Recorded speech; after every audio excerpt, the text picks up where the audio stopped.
안녕하십니까. 오늘의 미국 김동찬입니다. 밤새 안녕하셨습니까? 대한민국. 한국에 살고 있는 분들은 더 혼란스러웠겠지만 모국 대한민국을 두고 이거 미국에 있는 많은 동포들도 상당히 우려와 그리고 불안한 그런 모국의 상황을 보고 있었습니다. 참 어이없는 사건이었습니다.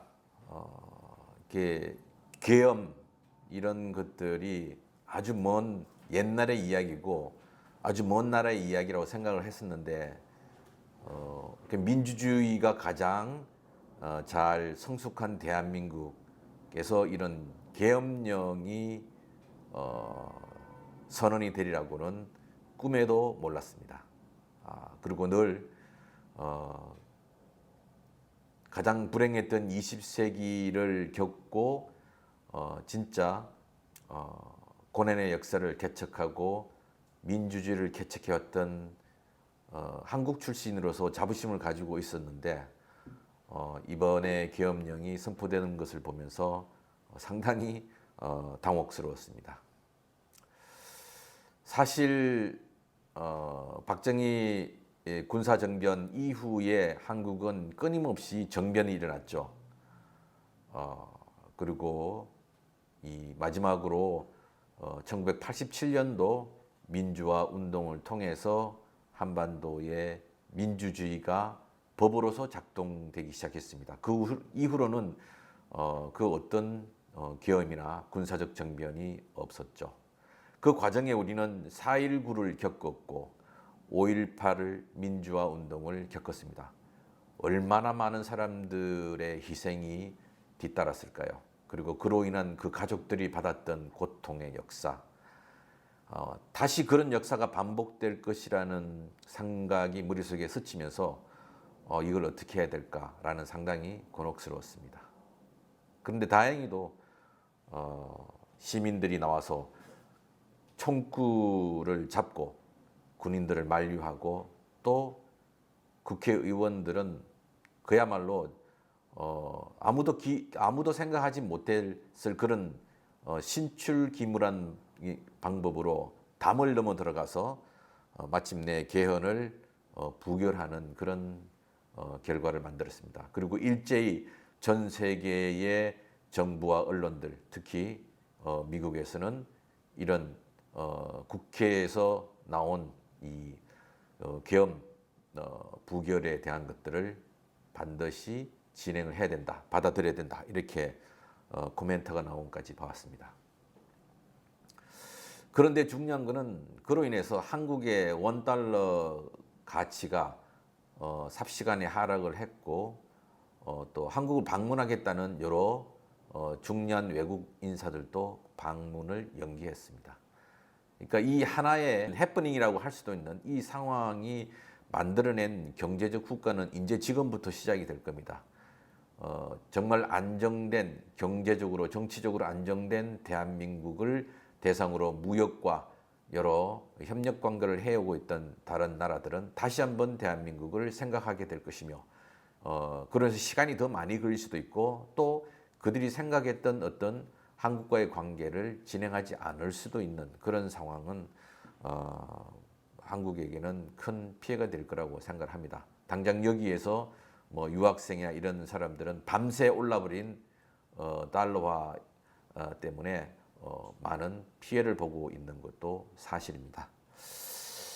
사실 민주주의라는 것은 역사 속에서 아테네 민주주의도 한 300년 갔고 미국을 중심으로 한 현대 미국식 민주주의도 지금 247년이 되어 있습니다.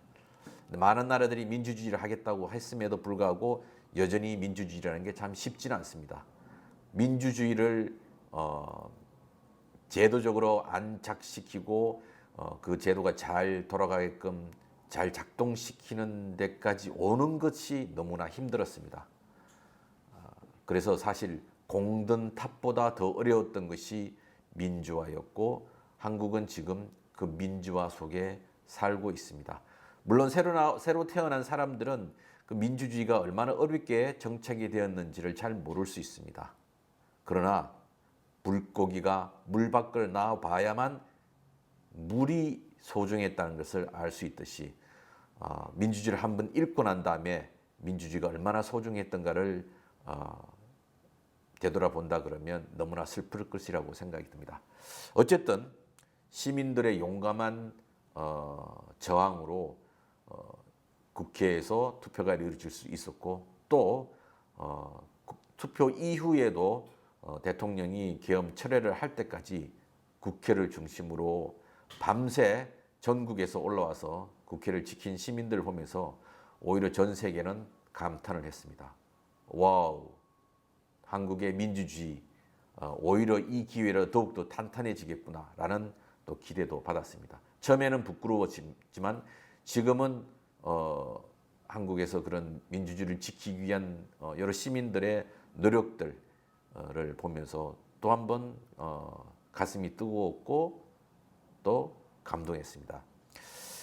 자, 그런데 이 민주주의라는 것을 지키기 위해서는 쉽지 않습니다. 그리고 계엄이라는 것은 진짜로 위기의 상황, 민주주의가 심하게 위협당하고 있는 상황들, 전쟁이라든지 재난이라든지 여러 대규모 폭동이라든지 이런 것들이 발생했을 때 하는 것이 이제 계엄인데, 그리고 계엄은 국회를 배제하고 하는 것이 아니라 국회의 동의를 얻고 국회의 협력으로 진행이 되는 것이 계엄입니다. 그러나 안타깝게도 한국의 역사에 있어서는 계엄을 시작하기 전에 국회의원들과 모든 지도자들을 다 감금, 체포하고 난 다음에 계엄을 선포했기 때문에 모두 다 그 계엄이 반란이었고 나중에는 법에 의해서 심판을 받았습니다. 네, 이번도 마찬가지였습니다. 제일 먼저 국회의장에게 연락을 해서 동의를 받아야 되는데 오히려 군 체포조를 보내서 국회의장과 그리고 중요한 각 당의 대표들을 체포 구금하려고 했고 또 언론사 간부들과 그리고 언론사를 직접 들어가서 계엄군들이 막으려고 했던 것조차 이것은 분명히 불법적인 것, 반헌법적인 것이 될 수밖에 없을 거라고 봅니다. 국민들이 이 상황에 놀랐기 때문에 보다 더 긴장하면서 한국의 민주주의를 지키기 위해서 노력할 것이라고 봅니다. 그리고 대한민국 국민들 좀 힘들겠지만 믿습니다. 민주주의를 위해서 싸워왔던 그 기나긴 세월 속에서 다져진 민주주의에 대한 확신과 그리고 사명, 그 전 세계 어느 나라보다도 민주주의에 대한 사랑과 애정이 넘치는 나라가 바로 대한민국이라고 생각을 합니다.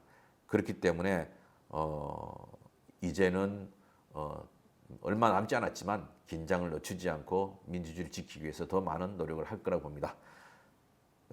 해외 동포의 입장으로서 우리가 한국에 대한 투표를 가지고 있지는 않지만 그저 모국이 좀 잘 돼서 다시는 이렇게 공돈탑을 무너뜨리는 일들이 발생하지 않고 그로 인해서 한국의 지위가 국격이 전 세계에서 하루아침에 추락하는 그런 일이 발생하지 않기를 바랄 뿐입니다. 그리고 이 사태를 일으킨 위기 상황이 아님에도 불구하고 자신들의 정치적 무능과 그리고 자신들의 불법 탈법 행위를 감추기 위해서 그것을 국민들을 억누르고 국회를 억누르면서 자신의 정치적 생명을 연장하기 위해서 바로 이러한 반헌법적인 계엄을 선포하려고 했던 그 세력들은 반드시 법의 심판을 받아야 될 거라고 봅니다.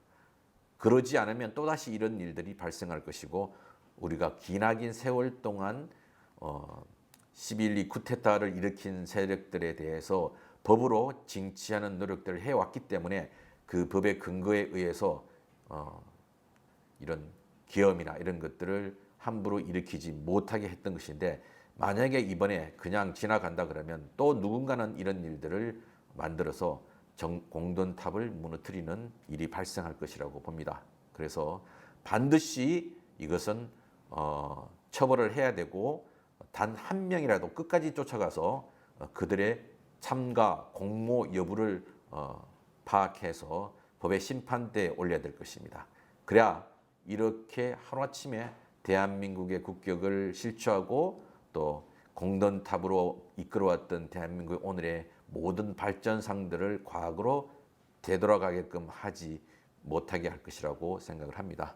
그래서 좀 힘들지만 우리 대한민국의 국민 모든 분들의 민주주의에 대한 사랑들을 믿고 또 해외 동포들은 그러한 우리 대한민국의 시민들의 활동들을 적극 지지하고 또 필요하다면 우리가 버틸 수 있는 모든 노력들을 보태서 우리 모국 대한민국이 이렇게 민주주의 국가로 계속 유지될 수 있도록 함께 노력해야 될 것이라고 생각합니다.